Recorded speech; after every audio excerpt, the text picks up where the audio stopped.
Hi, everybody. Good afternoon. Hope you're well, and thank you for arriving. Our presentation for today is Loose Lips Might Sink Cloud. And as you can see with the poster over here, we took a bit with the famous British poster about loose lips might sink ships. Let's kick things off. So it's not going to be a sales pitch. We're not talking about our company at all. Just going to say a few words about us. So generally speaking, we are part of the Varonis Threat Labs, and we're responsible to all sorts of coming up with new threat detections, response capabilities, research attack techniques, persistency, exfiltrations, and whatnot. And you could read all about it later on in our blog. Not now, but there are all sorts of cool nuggets over there. Cool. So I'm Dvir.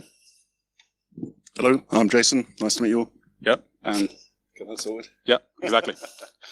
Cool. So as you all know, cloud applications and their usage, like Sason, whatever, are becoming more prominent than ever, specifically with everything related to the epidemic.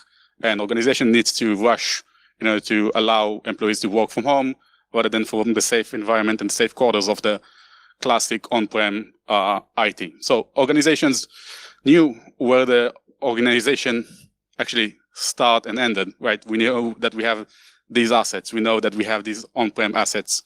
And with everything going on, such SaaS applications and SaaS services and cloud services are becoming more prominent in a way that every employee in your organization could actually become an admin of a SaaS application without anyone from the IT of security actually knowing of that, right? So think about it. It's called shadow IT. And how many organizations actually let the marketing guy actually handle and becoming an admin of the Facebook account of that organization? What happens if his account is getting compromised and someone starts posting weird ads on the company's Facebook page saying that, yeah, here's a Bitcoin scam, or you should click this and that. So that happens all the time, and this is what we're here to cover. Let's see what else. So on top of that, we can see that other applications and other services as well doesn't necessarily mean that they actually integrate either with one another or to the organization itself. So there is no centralized system or any identity provider or a user management system, centralized one, that allows the centralized user management for permissions or accounts and whatnot. Anyone could become any user of any systems, and that's it. Usually security is an afterthought. Security comes last because we need that service. We need that system right now. Let's get it over with. Let's work with that vendor because we need it. And security comes last. And that means that it leads to the high risk and high threats of the affects and impacts the entire organization as a whole. So again, we covered the CISO knowledge is non-existent and the shadow IT. Of course, like I said, Facebook marketing, HubSpot, Instagram, Asana, Trello, anyone could become an admin on these platforms.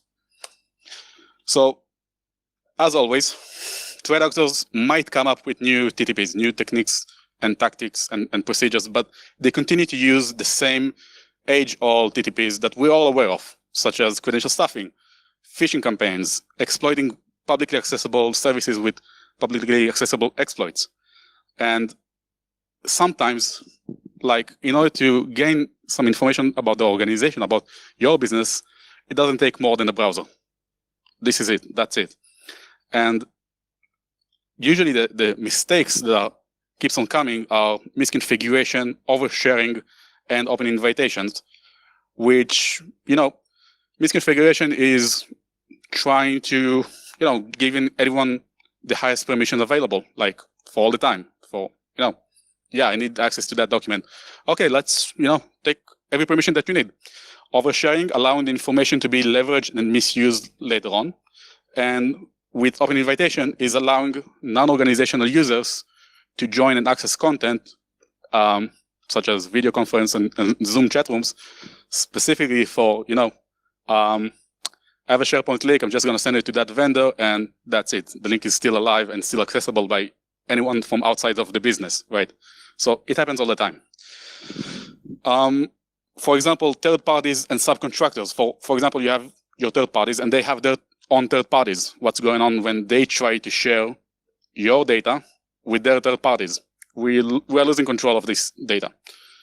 And it keeps on happening. So we had a very opportunistic look around to see what could be acquired, while the focus was on commonly used cloud applications rather than looking through the looking glass of AWS, Azure, GCP deployments, and whatnot. So there was no specific organizations that we specifically targeted and looked for. And we could seriously just scratching the surface. I mean, like if you're looking to come up with the posture of your organization, you could, find out very easily with what we're going to talk about. On that, we'll be sharing hints and tips about how to get started and how to check out the assets and posture of your own business in order to see, for example, how transparent or how visible your organization is online. We have some real-world examples, and everything was anonymized to protect the victims. And of course, we have some recommendations to take away. Now, on top of that, we need to remember that the key risks over here for organizations are PII leakage, such as also IP, intellectual property, potential vulnerabilities that could be used later on to exploit organizations, and at the end, also data tampering of automated processes, which we'll see and talk about. You could also take these notes and take back to your organization, as we said, and this whole purpose is to, come up with some hints and ideas for you to use against your organizations. So what we're going to talk about is cloud spotting.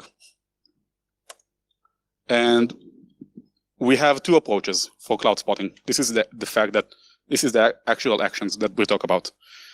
So the first one is the application-oriented approach. Basically, we're looking for a specific application, and we don't care where we will find it, like Azure, GCP, and whatnot. So we try to find any exposed platform, service, or data hosted all across the board. We are less concerned at this point about targeting a specific organization. We want to see exactly how this application is actually exposing data. And we are focusing on platforms that are usually known to be prone on misconfiguration, exploits, or brute forcing. Now, this approach is also being adopted by bug hunters in order to look for cool nuggets and, of course, report it later on and whatnot. But the idea is to try and look for more data from the bird's view back in your organization about the specific application. The other approach is called the victim-oriented approach, which we want to identify any service on every cloud application being used by a specific single target organization, which this is exactly what we're talking about, the organization posture. So it's very much like the reconnaissance phase of a targeted attack. And the whole idea is to minimize the risk, minimize the blast radius for a potential attack being used later on about this organization. So victim-oriented approach is the one that's being taken by any sort of threat actors before they try to attack the organization. They try to learn as much about it, about any sort of services and applications being used in this organization. Cool. That was a long and awkward moment standing there. So thank you. Right. So when we talk about the application orientated approach, so as Dvir said, that's very much taking a specific cloud application and then trying to find out who's using it, and then perhaps find some juicy stuff that we can take advantage of. Okay. So in this case, the first thing you need to consider when you look at that application is how is it configured, or how does the user, the organization actually use that service. So of course, three pretty common ways. You'll have the customer's name, the user dot cloud service. You'll have cloud service and then / some kind of customer name, or perhaps better, you'll have some kind of random ID. So of course, the first two options there, those identifiers will often mimic that organization's domain name. I mean, it's pretty obvious. Sometimes there may well be some slight variations. Perhaps they'll use some kind of regional marker. Perhaps that, it may include some kind of department, or, of course, another common one is sort of development stages where you see, QA, production, all that kind of stuff. So with that in mind, how can we then go about trying to I guess map out that cloud application? How can we perhaps work out who is using it, and then then we can trawl through that data and try and find some cool stuff. So I think one of the sort of easiest ways, and possibly combine these 2 points. So collecting passive DNS records. So if you take a look at cloudapplication.com, okay, and then go and query passive DNS, what's been queried, what requests have gone out, that's going to give you quite a nice list of potential subdomains to have a poke. Okay, of course, there's a handful of tools and services that you can use for this. There's various subdomain lookup tools. There's a bunch of different services that you can go off. A lot of these have free API access. You don't have to pay anything to get started. So a very simple way to then start building up a picture of who's doing what and where. Okay. Of course, we can just crack out some code as well. So perhaps we could build a dictionary of particular terms. So here we could take perhaps Fortune 500 and grab all their domains, trim off the top level domain and throw that against the service. So that's quite a good way of doing it. So the Alexa top 1 million, that's no longer a thing, but you can still get hold of the data set. So that's not bad. The umbrella 1 million, I'm just saying, takes about 7 days, I think, to trawl through that on a number of services. But yeah, if you kind of think about it, this is very basic Python here. They literally just open up that nice dictionary of terms, that list of potential organizations, and just throw it against the target. And then perhaps anything that comes back with a good response, you go, great, I'll log that. I can take a look at it later. If you're feeling a bit more involved, then of course you could actually scrape the result that comes back, perhaps then look to see if that service has got something other than a login box. Cool. When it comes to those sort of services using some kind of randomly generated or whatever identifier, this of course gets a little bit more difficult. So you could try and brute force that if you've got the time and the patience. I would imagine very quickly that application is going to tell you to go away. But yeah, that's one. Probably the easiest thing to look at though with these types of app is just some straight up search engine dorking. So that's right. So don't forget there are other services than Google. Any Bing fans in the house? Literally no one. Okay. So again, it's okay. There's no shame in using Bing. Okay. Combining your results. So again, I know that, this is teaching people how to suck eggs. A lot of people are super familiar with sort of basic dorking, but that's it. When you're trying to gather a data set that you can then go back and poke and prod, and then look to see if people are overexposing or if they've misconfigured stuff, it's almost an iterative process. Once you find an app, you then take a look at how it looks. You then might craft some decent dorks to try and gather more sources. You might throw other dictionary lists at it, combine it all. IP address one down the bottom there. This is probably the one reason why I would use Bing.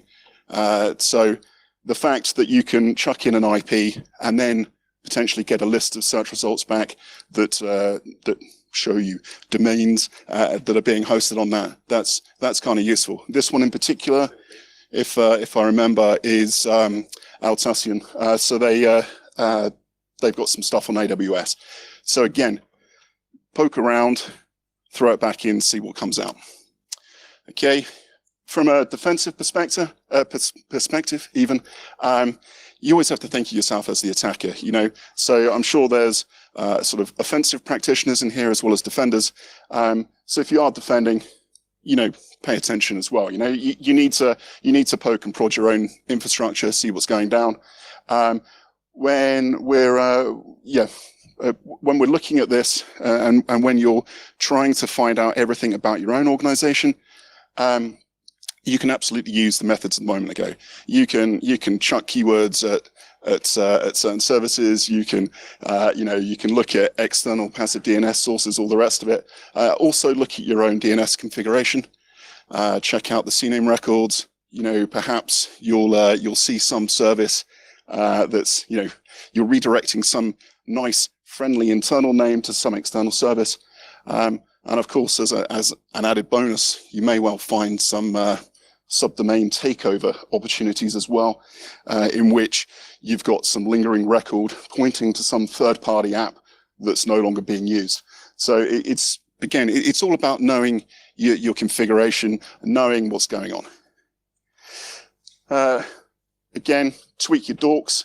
So when you're looking for a specific application, perhaps, on those previous examples, you're looking in the title or you're looking at some URL structure, throw in your own domain. And of course, your employees, your users, all of us are probably guilty of this, that you're sharing stuff on LinkedIn. Organization have got job ads out there, which will reveal technologies.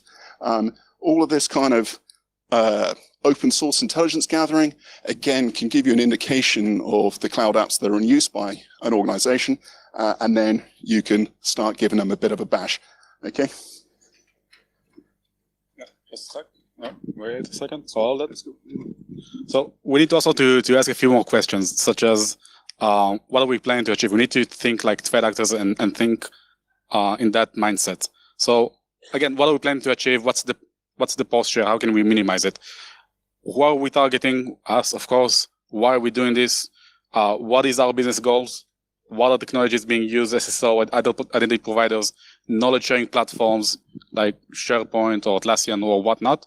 For example, one of the key things to check out and test and verify is that whether our business uses Exchange on-prem or 365. And how do you do that? There's a specific realm that you can use while trying to access OWA that will be redirecting whether to an ADFS connector if it's on-prem or the 365 sign-in if it's in fact in 365. So that allows us to understand whether the organization is in fact living in the cloud using 365 or not, using on-prem, ADFS, and whatnot. So making it easy for threat actors, you probably can't hide the fact that you're using cloud applications, but okay, we need to make things harder for them. Okay, we need to take cloud security seriously. So of course we can't hide any banners, we can't hide any titles, responses, missing sign-in page. I mean, like, it is what it is, right? But we need to make sure that only authorized users have access to a specific limited amount of data for a specific amount of time. In order to reduce that, so to speak, like we said, blast radius, we need to make sure that everything is well defined and well contained. Now, configurations should be set to fit to purpose and control access to potentially sensitive data, as I said, and exercise care on not oversharing. I mean, like, think about the data that is being shared. Is it supposed to be online or not? Is it supposed to be internal or not? And if on that platform or not. So at the end, individuals, as we know, could help themselves and the organizations by being security aware, by protecting their credentials with all sorts of password managers, being, like I said, aware, avoiding oversharing, and not storing any sensitive data, credentials, or whatnot on personal devices or services, such as, for example, if someone says an API key of AWS in Slack because it makes their life easier, that's not the probably best idea to do. Also, we need to make sure that API keys are limited and we know how to store them. IPs are trimmed down and not being publicly mentioning. GitHub or any other Git solution, CI/CD, fix up, make sure that you don't have any API keys or secrets in your code. Cool. So some examples. Just going to throw it out there. If it says internal only, that's not stopping anyone coming in. Okay. This this was the sort of initial result of looking at some service desk type applications. And the number of service desk applications that had links that said internal use only, or, even when it goes so far as to say, double check these settings so the articles can only be viewed by agents. And sure enough, it's publicly accessible. Anyone can go clicking in there. So a very, very clear example of misconfiguration. And I'd go so far as to say that if somebody is looking at the exposure of your organization and it says internal use only, you're pretty much going to skip everything else on the page and drill straight into this. I mean, it's inviting trouble. And misconfiguration from a perspective, this bottom left corner there, from Jenkins, so development type environment, when you have the ability to perform administration and operations on there, again, as soon as you visit that service and you see something like that, it's just incredible, really. Okay, there were countless examples of this, and again, having quite interesting documents that reveal internal configurations or the way that you go about things. It's super obvious. And any kind of confidentiality marker, I mean, these are the kinds of things that people have been Google talking for years. It's just a wealth of information to be had. So, as we talk about oversharing, organizations face a lot of problems from oversharing both internally and externally. So, as I said, not everyone needs access to everything all the time. When exposed externally, this could be used by any sort of threat actors. And oversharing could be done in all sorts of ways, such as a well-intentioned data sharing that should have been internal only, okay? And while in the case of vendors, this could be a huge amount of pain and trouble. Links to otherwise unindexed data being widely shared and web crawlers taking the nuggets and just indexing all over the place. Individuals, as Jason already mentioned, posting details about their work on social media. Hey, I developed this new API feature. Look at me. And that is a pain. And data being stored outside of the organization's control, such as devices, services, and whatnot. More examples.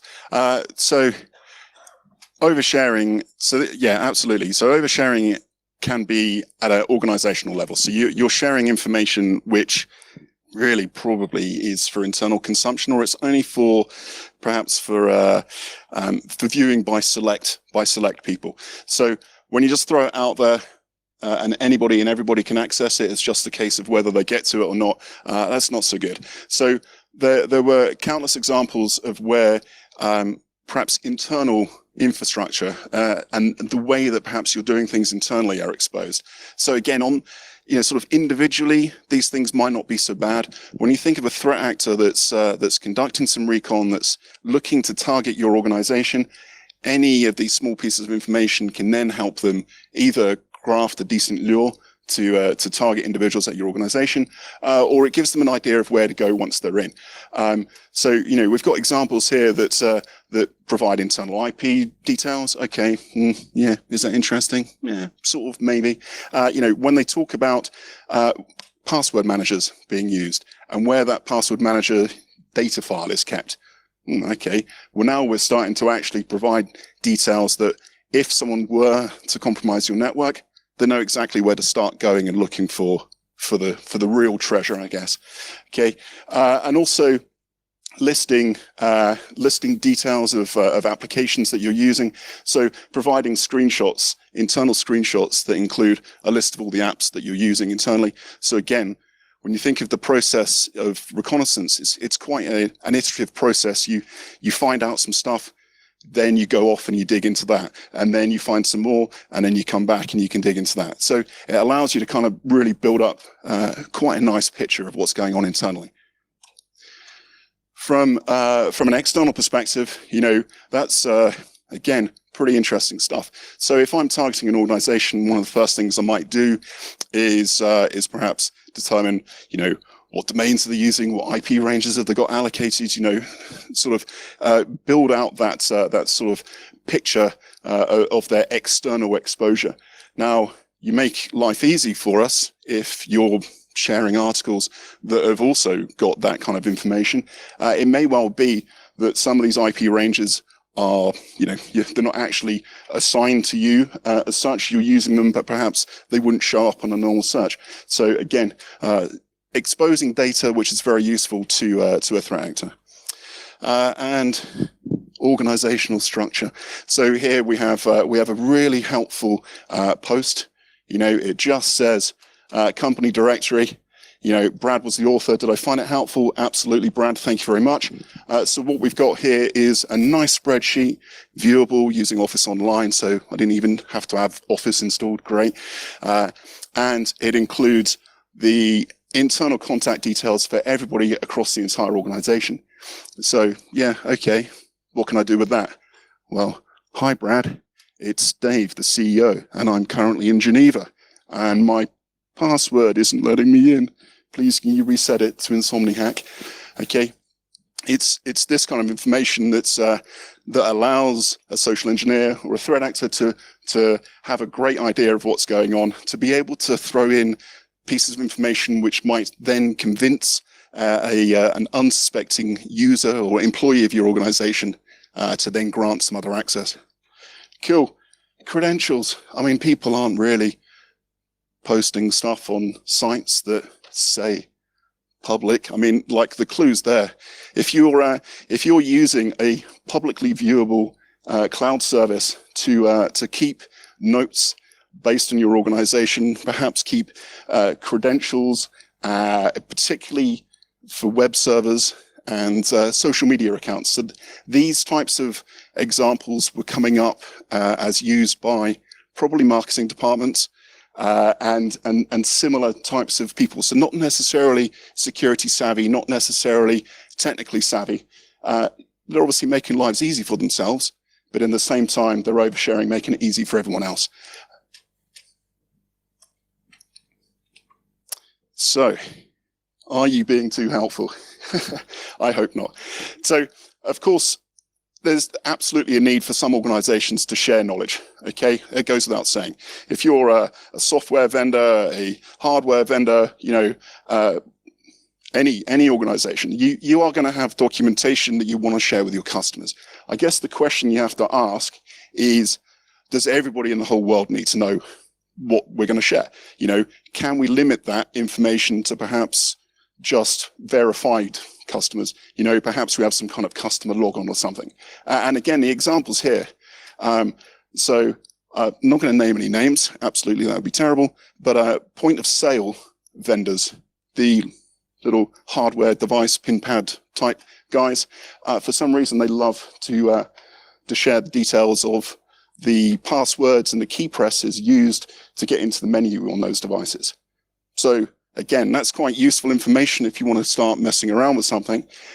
Does everyone need to know that, or should that just be shared with specific users of that? And again, providing perhaps some internal knowledge that is shared externally that can be taken advantage of. So there are multiple examples of where a help desk article is telling users of that organization to, oh yeah, connect to this. When it comes up with a certificate warning, just to click ignore. Or, hey, we use AnyDesk. So if someone asks you to provide them with the number, this is what you do. So of course, then as a threat actor, I'm thinking, cool. So I'm gonna target your users.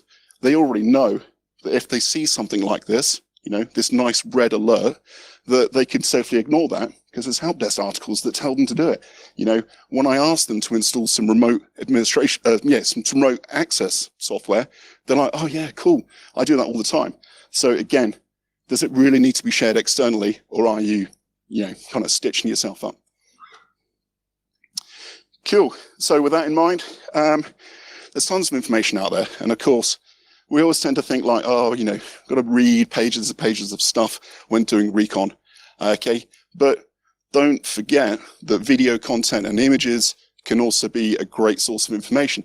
So when you're looking at a lot of this content, there's often little bits in the background, or maybe right up in your face, which can be really helpful. When looking at video content, which is something that many sort of support desk type people will share, that pause button is going to super help you out when it comes to finding often overlooked details. So in this example, again, this was an internal support video. It was provided to help other administrators of a product out. But again, this is not a product that would be used externally. This is very much an internal video. So straight up, what does this tell us? Okay, it's mildly interesting, but we get an idea of the applications that are being used internally. So perhaps we can use that to perhaps steer the type of payload, the type of threat we might try and send to one of those users. Okay, we also know that perhaps the AV engine that they're using, maybe then that can help us with our sort of pre-attack planning, help us come up with a sort of method of testing what we're going to do prior to doing it. Browser, the fact that you have all of these bookmarks, again, they give us an indication of what's going on internally. So all cool stuff.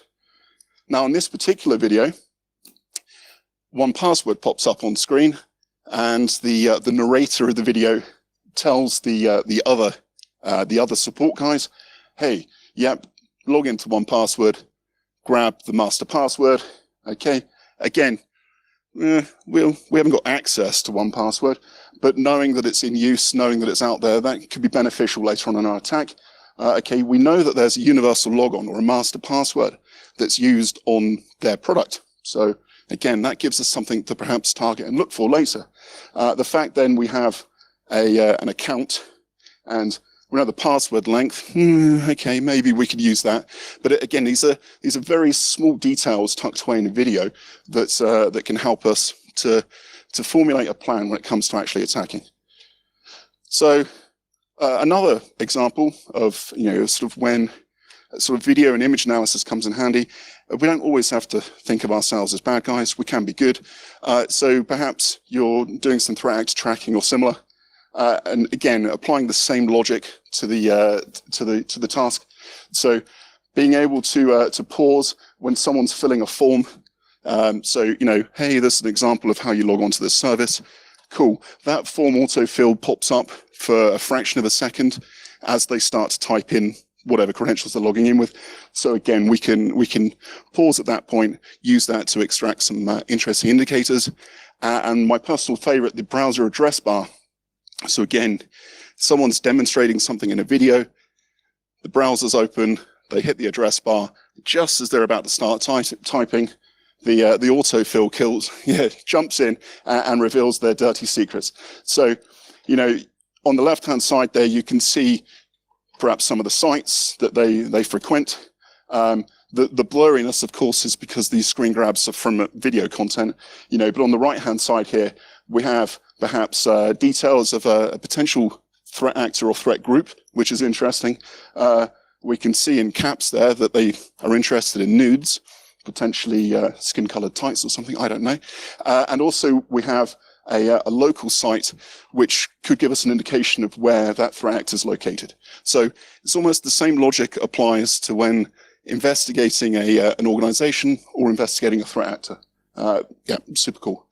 Okay, and finally, any of those kind of pop-ups that you see coming out of the system tray, great example of a video that a threat actor was sharing, where they were conducting some kind of payment card fraud, and practicing good OPSEC. They wanted to fire up their VPN client, but on screen for a moment, it pops up with their real IP. So again, being able to look at those little details can often give you some real good stuff. Cool, thanks. Now for the part that we all love, recommendations. So as part of recommendations, you need to remember that you need to be extra cautious regarding oversharing, both as an individual and organization. Make sure that you know that what's going on and should it be online and whatnot. You need to audit the existing applications and data access permissions. How did it all comes together? Do we need these accounts on this platform? Do we need actually this platform? combined with IT and information security. Cloud-based assets and secrets need to be managed, monitored, and protected either by secrets keeping platform, secure secrets platform, and whatnot, while we know exactly at any given moment how many cloud assets do we have, either as a cloud environment, as a cloud provider, such as, for example, we know how much money we pay for resources, cloud resources, on a daily basis. What happens if the bill is actually 10 times higher because someone broke in, ran a crypto miner on one of the VMs, and that's it, So we need to be in control all the time. When sharing invitations or links to content, you need to limit them both in time and to the intended recipients, such as exactly who's accessing the data and for how long. And while auditing, you need to make sure that you don't overlook the simple stuff. Don't take anything for granted. Exposed data on every publicly accessible site could be a trove of intelligence for threat actors who just try to attack your business. Subdomain scanning and brute forcing could reveal interesting hosts. So you need to make sure that you know your footprint. Check out how many DNS records do you have on your domains. Are they still needed? Are these CNAMEs, A records, whatever, are they still needed? Do you still need them for your daily operation? Because if the subdomain is dead, potentially, if it's still pointing, it could be the same one as Jason spoke about of a potential subdomain hijacking. Now, and this is, of course, a bit marketing-wise, image and video analysis allows often overlooked items to be found. So basically, every video and every image that you release as an organization could be used against you with these tiny bits that we've just seen that could reveal potential services and information about your organization and users. So at the end, we need to make sure that is there a need to know, okay? Who has access, who needs to know, if there is a need to know. Okie dokie. And for that part, do we have any questions? Well, first of all, thank you very much for a great talk, Dvir and Jason. Please give them a big round of applause.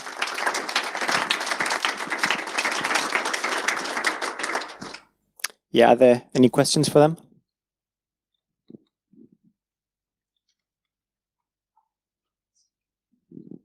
Thank you for the awesome talk. What you talked about is usually the first step, the initial step of a social engineering attack or phishing attack, or maybe a red teaming operation. Do you have actual real-world examples where this kind of attacks or, initial steps were used in a global attack? On a global scale? You want to answer that? You can. Cool. I'm not going to name any sort of event or cases, but this in fact happens all the time, either by crime groups, ransomware operators, and whatnot. This is their bread and butter. This is what they're trying to do.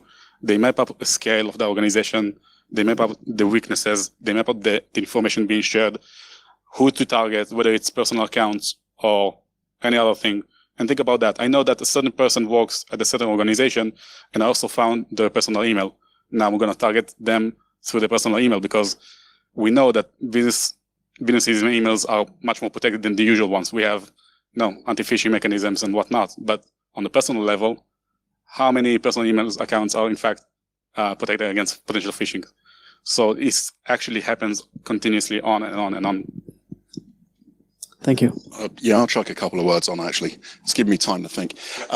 So yeah, that's always the trouble with of course, recon and that kind of pre-attack activity. As you know, it's difficult to see and to quantify, isn't it?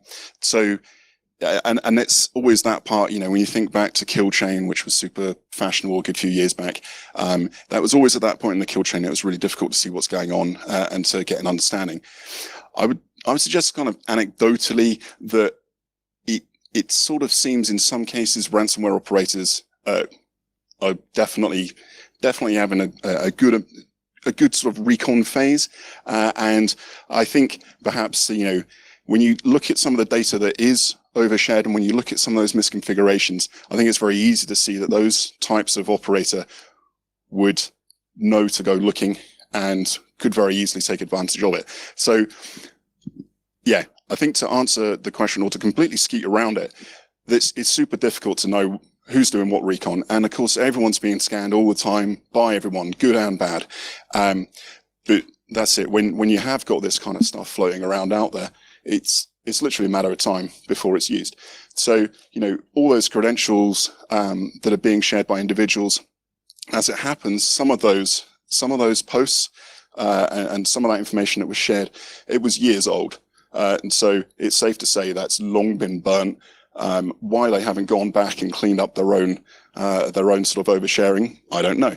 But that's it. It's probably just a matter of time.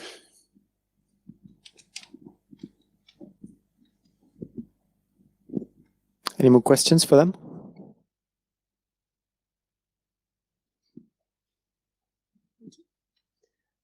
So you provided some recommendations, but do you also have tangible actions that companies can take? Yeah, absolutely. When it comes to, tangible actions would be for IT and information security to work together to map out the entire assets, to work with every department leader to ask them specifically on a one-on-one conversation, are there any SaaS applications that you use with your own personal credentials that I'm not aware of? Cool, let's talk about it.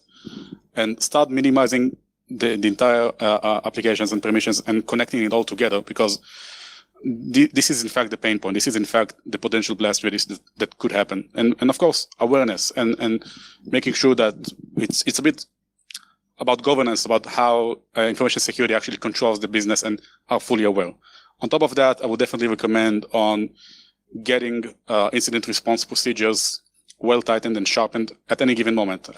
Incident response teams should know exactly what to look for in what systems at any given moment.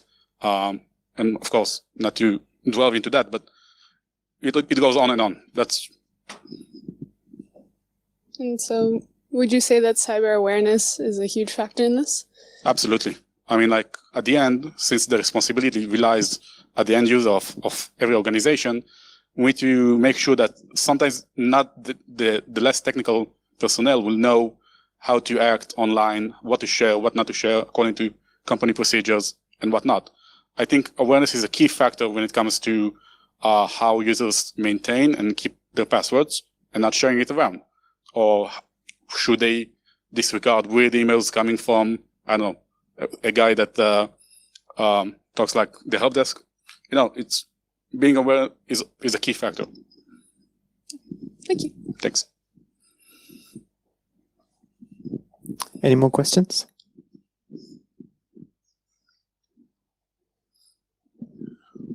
While I'm completely sympathetic with recommendations, did you ever implement those recommendations in a larger scale company yourself? Have you ever done this? And how did you do this? So it's not easy. It's not a process that, it's you can finish up in a week. Procedures and processes takes a very long time to address and of course to map out. I'm not disrespecting it at all, and I'm fully aware of that. On a personal level, I've been working in a large scale organization, and things in motion could take years to come and into fruition. And once you're through, you have to start again because your Exactly. IT sphere has been completely changed. Exactly. So it needs to be done hand in hand, IT information security at any given moment, specifically about organizations that have major production systems that can never be done at any given moment, but also information sharing and whatnot. So, of course, it's a long process, but at the end, we need to squish the major bugs. You need to make sure that the big issues are being solved ASAP. Can you give some numbers for your company you worked for? Numbers of employees, we can talk numbers about of it later. accounts, numbers of devices, numbers of web pages. We can talk about it later. I'm talking about, few thousand computers. We can catch up later on. Thank you. Okay, I'm going to throw some more words on that one as well. So yeah, absolutely. Of course, I think often we're thinking of this from a super large scale and all the rest of it. But probably one of the most important things that we can do as security professionals is to increase awareness in general. And that's not just, talking to like-minded people or, saying to security teams, oh, you need to bash all your users. I think that's also a case of sharing your knowledge and your expertise and some sort of guidance with the people around you in your immediate life. Talk to your family, help them understand the types of risks and dangers, and it's almost like all these little steps. If everyone's more aware, when you can actually get down to, that person that has no interest in technology or, has no interest in security or, what's that all about? If you can get through to them that there's just a few little things that they can do to help protect themselves, that then in turn will help protect their employer and their organization. It kind of perhaps then echoes up. So absolutely apply everything from, almost from the top down, but I think just help people in general, to just become a bit more security savvy. Invariably now everyone, no matter how sort of old school you are or how much you hate technology, everyone's got technology at home. Everyone has to use technology for banking and shopping and all the rest of it. Everyone's probably got hundreds of passwords. Some people have got hundreds of passwords. Probably a lot of people have got one password, and that's kind of the point. If you can get through to those people, what they learn in that sort of throwaway conversation over a pint can then make everyone else's job a lot easier, perhaps. Thanks. Any last questions for Dvir and Jason? Well, thank you very much again, and please give them another round of applause. Thank you very much.